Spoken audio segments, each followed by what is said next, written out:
Assalamualaikum warahmatullahi wabarakatuh. Halo semuanya, perkenalkan nama saya Andia Yara Fisliha dengan ujung NIM 044. Hari ini saya akan mempresentasikan hasil diskusi kelompok saya mengenai topik faktor yang mempengaruhi fotosintesis.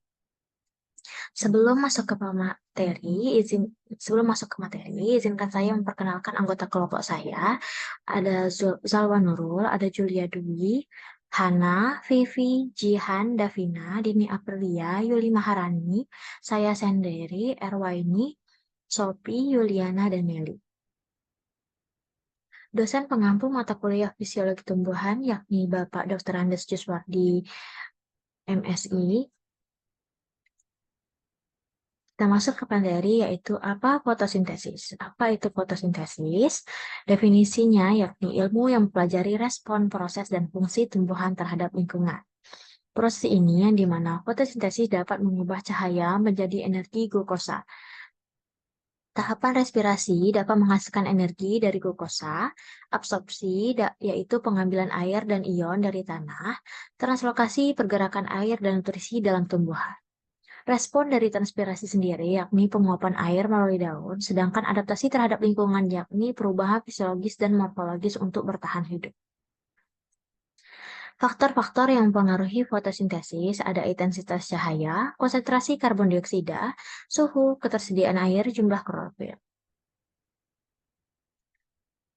Intensitas cahaya, yang dimana cahaya adalah sumber energi utama untuk fotosintesis.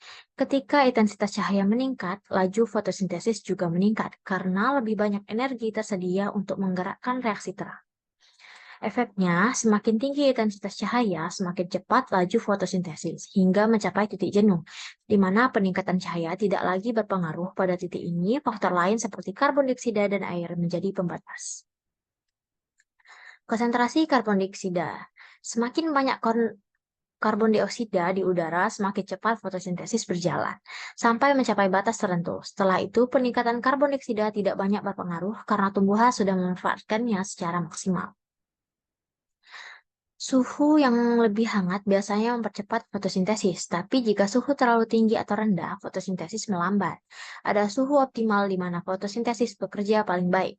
Suhu optimal fotosintesis berkisar antara 20 derajat Celcius hingga 30 derajat Celcius untuk banyak tumbuhan, tetapi bisa lebih tinggi untuk tumbuhan C4 yang optimal di atas 30 derajat Celcius. Ketersediaan air. Air diperlukan dalam fotosintesis. Jika tumbuhan kekurangan air, stomata akan menutup untuk menghemat air, sehingga karbon dioksida tidak bisa masuk dan fotosintesis melambat. Jumlah klorofil. Semakin banyak klorofil, semakin banyak cahaya yang bisa diserap tumbuhan untuk fotosintesis. Tumbuhan hijau lebih efisien dalam menyerap cahaya dibandingkan yang berwarna pucat.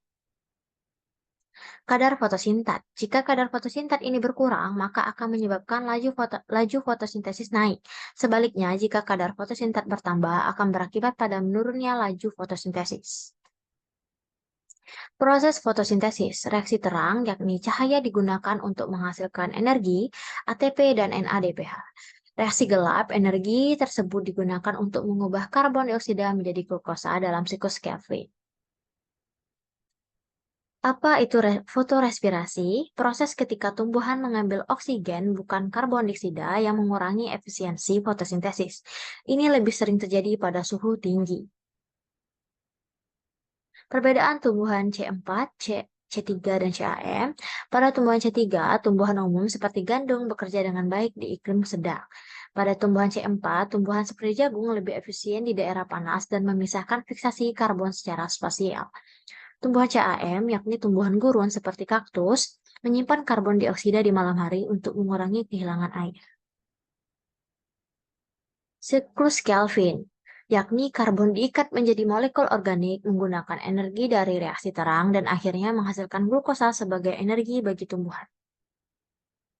Pengaruh cahaya pada tumbuhan C3 dan C4, yakni pada tumbuhan C3 lebih sensitif terhadap intensitas cahaya dan suhu. Pada tumbuhan C4 lebih efisien pada cahaya dan suhu tinggi karena mekanisme fiksasi karbon mereka lebih terpisah. Adaptasi lingkungan C3, C4, dan CAM, yakni C3 paling cocok di lingkungan lembab dan dingin. C4 efisien di daerah panas dan kering, CAM tumbuhan di gurun sangat hemat air. Faktor lain yang mempengaruhi fotosintesis yakni kelembapan udara, yang dimana kelembapan rendah menyebabkan stomata menutup, yang menurunkan asupan karbon dioksida. Lalu ada faktor berikutnya yakni kandungan nutrisi, yang dimana jika kekurangan nutrisi seperti nitrogen menghambat produksi klorofil, mengurangi laju fotosintesis. Pengaruh fotosintesis terhadap pertumbuhan. Fotosintesis yang efisien meningkatkan produksi energi atau glukosa yang digunakan untuk pertumbuhan dan perkembangan tanaman. Aplikasi dalam pertanian, yakni pengaturan cahaya di rumah kaca atau penggunaan lampu tumbuh dapat mempercepat fotosintesis dan meningkatkan hasil tanaman. Karbon dioksida tambahan di rumah kaca dapat meningkatkan produksi tumbuhan. Kesimpulan, fotosintesis dipengaruhi oleh banyak faktor, yakni cahaya, karbon dioksida, suhu, air, dan klorofil. Memahami faktor-faktor ini penting untuk meningkatkan hasil pertanian dan menjaga kesehatan tumbuhan di berbagai kondisi lingkungan. Sekian dan terima kasih. Mohon maaf apabila ada kekurangan di dalam video maupun kesalahan perkataan. Saya mewakili kelompok 4. Sekian dan terima kasih. Wabillahi taufiq walhidayah. Wassalamualaikum warahmatullahi wabarakatuh.